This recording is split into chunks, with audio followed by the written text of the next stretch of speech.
হচ্ছে কারণ বাংলার রাজনৈতিক লড়াই একেবারে দিল্লির দরবারে চাকরি বাতিল ইস্যুতে তৃণমূলকে তোপ বিজেপি। জোড়া ফুলের তহবিল থেকে চাকরিহারাদের বেতন দেওয়ার দাবি গেরুয়া শিবিরের। সাংবাদিক বৈঠকে এই দাবি সুকান্ত মজুমদারের।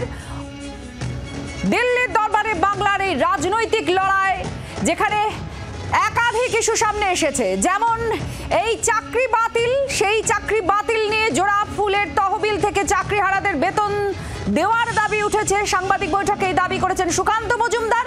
মোথাবাড়ি কাণ্ডের আঁচও দিল্লিতে পড়েছে, আইনজীবী সংগঠনের বিক্ষোভে সুকান্ত মজুমদার হাজির।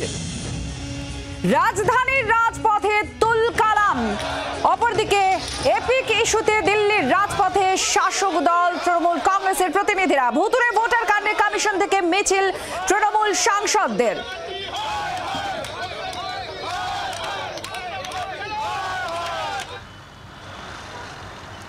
যুযুদান দুই শিবির আজ দিল্লির রাজপথে একাধিক কর্মসূচি। সেই কর্মসূচিতে বাংলা যেন দিল্লির রাজপথে উঠে এলো। সামনেই রাজ্যের নির্বাচন রয়েছে, 26-এর নির্বাচন। চড়া সুর দুই শিবিরেরই, আর সেখানে আজ একাধিক কর্মসূচি, যেমন তৃণমূল কংগ্রেসের তেমনই বিজেপির। দিল্লির দরবারে বাংলার রাজনৈতিক লড়াই, চাকরি বাতিল ইস্যুতে তৃণমূলকে তোপ বিজেপির। জোড়া ফুলের তহবিল থেকে চাকরিহারাদের বেতন দেওয়ার দাবি তুলেছেন সুকান্ত মজুমদার। অপরদিকে মোথাবাড়ি কাণ্ড, সেই মোথাবাড়ি কাণ্ডের আঁচও দিল্লিতে পড়ল। আইনজীবী সংগঠনের একটি বিক্ষোভ যেখানে হাজির ছিলেন সুকান্ত মজুমদার। রাজধানীর রাজপথ তুলকালাম হয়ে উঠল। অপরদিকে পাল্টা এপিক ইস্যুতে দিল্লির রাজপথে তৃণমূল কংগ্রেস। তাদের আপত্তি নির্বাচন কমিশন যেখানে এপিকের সঙ্গে ভোটার জুড়ছে তাতেই আপত্তি, আরো চাপ বাড়ানোর কৌশল। ভুতুড়ে ভোটের কাণ্ডে কমিশন থেকে মিছিল তৃণমূল সাংসদদের।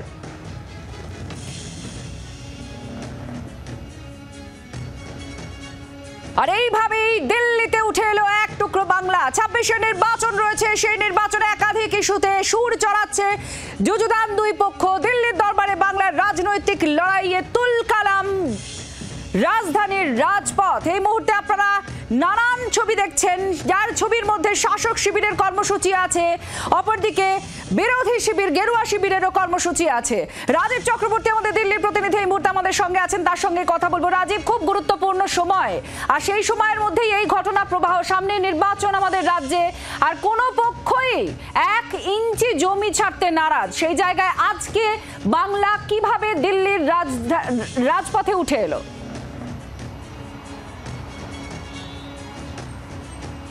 দেখো, দেশের রাজধানী দিল্লিতে বাংলার রাজনীতি চলছে। বাংলার যে রাজনৈতিক ইস্যুগুলো সেগুলো কার্যত দিল্লিতে উঠে এসেছে। এক এক করে যদি বলি, প্রথমেই দেখো যে বিজেপির তরফ থেকে সাংবাদিক সম্মেলন করা হলো। বিজেপির সদর কার্যালয়ে রাজ্য বিজেপির সভাপতি তথা কেন্দ্রীয় শিক্ষা প্রতিমন্ত্রী সুকান্ত মজুমদার, তিনি কেন্দ্রীয় নেতাদের সঙ্গে গতকালের সুপ্রিম কোর্টের যে নির্দেশ 25,753 জন শিক্ষক শিক্ষিকা অশিক্ষক কর্মচারীর চাকরি বাতিলের যে বিষয়, সেই বিষয়টি তুলে ধরলেন। তিনি তৃণমূল কংগ্রেসের খাত থেকে, তৃণমূল কংগ্রেসের যে তাদের যে তহবিল সেখান থেকে ক্ষতিপূরণ দেওয়ার কথা বলছেন। এই যখন আক্রমণ চলছে, অর্থাৎ যখন বিজেপি দেশের রাজধানীতে বসে তৃণমূল কংগ্রেসকে আক্রমণ করছেন, ঠিক তখনই তৃণমূল কংগ্রেস তারা নির্বাচন কমিশন থেকে বিজয় চক পর্যন্ত, অর্থাৎ সংসদ মার্গ দিয়ে বিজয় চক পর্যন্ত তারা পদযাত্রা করলেন এপিক বা ভোটার কার্ড ইস্যুতে। ভোটার কার্ডে দুর্নীতি হয়েছে এবং ভোটার কার্ডের সঙ্গে আধার কার্ডের লিঙ্কিং তারা মানবেন না, এই ইস্যুকে সামনে রেখে তৃণমূল কংগ্রেসের লোকসভা এবং রাজ্যসভার সাংসদরা তারা নির্বাচন কমিশনে গেলেন, স্মারকলিপি দিলেন এবং পদযাত্রা করলেন। তার পরবর্তীতে আবারও আমরা দেখলাম রাজধানীর বুকে দিল্লিতেই বঙ্গভবনে হেলি রোডে, যেখানে বঙ্গভবন অর্থাৎ পশ্চিমবঙ্গ সরকারের যেটি অতিথি আবাস, তার সামনে বিজেপির সমর্থিত একটি সংগঠন লয়ার্স ফর জাস্টিস, সেই সংগঠনের বিক্ষোভ। আর সেখানেও হাজির হলেন সুকান্ত মজুমদার।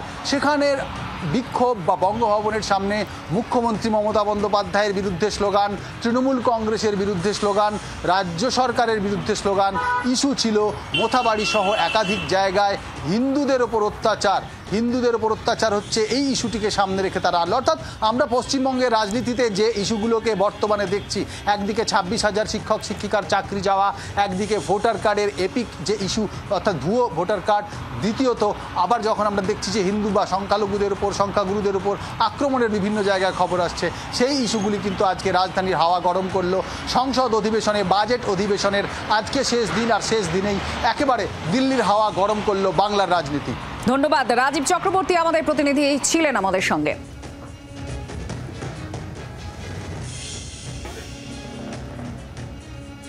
যেমনটা আত্রেই আপনাদের বলছিল যে আজ দিল্লিতে একাধিক কর্মসূচি রয়েছে, বাংলার একাধিক ইস্যু আজ দিল্লির রাজপথে একেবারে উঠে এসেছে। এবং আপনাদের যে ছবি দেখাবো, যে বাংলায় হিন্দুদের উপর অত্যাচার চলছে এমনই অভিযোগ, আর সেই অভিযোগ, নির্যাতনের অভিযোগে রাজধানীতে আইনজীবী সংগঠনের বিক্ষোভের জেরে একেবারে তুলকালাম পরিস্থিতি হয়, যেখানে উপস্থিত ছিলেন বিজেপির রাজ্য সভাপতি সুকান্ত মজুমদারও। সেই ছবি আপনারা দেখতে পাচ্ছেন। মালদার মোথাবাড়ি কাণ্ডের আজ দিল্লিতে বাংলায় হিন্দুদের উপর নির্যাতনের অভিযোগে রাজধানীতে আইনজীবী সংগঠনের বিক্ষোভ, আর এই বিক্ষোভের জেরে একেবারে ধুমধুমার পরিস্থিতি রাজধানী দিল্লিতে।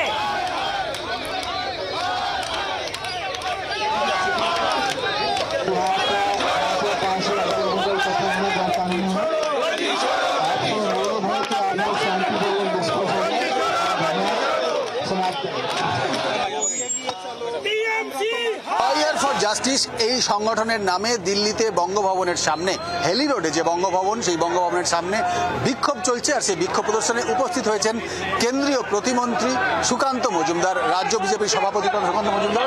আমরা দেখতে পাচ্ছি সেখানে তাদের গাড়িতে ঢোকানো হচ্ছে, এবং এই ছবি যেখানে দেখা যাচ্ছে যে যারা পশ্চিমবঙ্গের বিভিন্ন জায়গায় হিন্দুদের ওপর অত্যাচার হচ্ছে, এই বিষয়কে সামনে রেখে ওপর অত্যাচারের অভিযোগ তুলে বিক্ষোভ দেখানো চলছিল। এবং সেই বিক্ষোভে আমরা দেখলাম কবির শঙ্কর বসু, যিনি এই লয়ার্স ফর জাস্টিসের আহ্বায়ক, তিনি আহ্বান জানিয়েছিলেন, এবং কেন্দ্রীয় মন্ত্রী সুকান্ত মজুমদার সহ বিজেপির সাংসদদের পুলিশ গাড়িতে তুলছে, পুলিশ বাসে তুলে থানায় নিয়ে যাচ্ছে।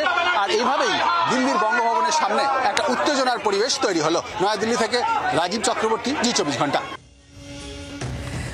আর এপিক ইস্যুতে নির্বাচন কমিশনের উপরে চাপ বাড়ানোর কৌশল তৃণমূল কংগ্রেসের। দিল্লিতে কমিশনের সামনে থেকে বিজয় চক পর্যন্ত পদযাত্রা তৃণমূল কংগ্রেসের সাংসদদের, সেই ছবিও দেখা গিয়েছে আজ।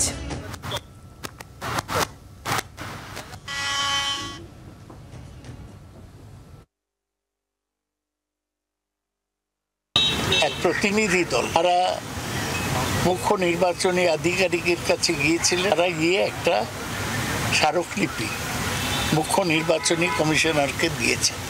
আমাদের মূল বক্তব্য হচ্ছে যে কিছুতেই আধার কার্ডের সঙ্গে ভোটার কার্ড যুক্ত করা চলবে না।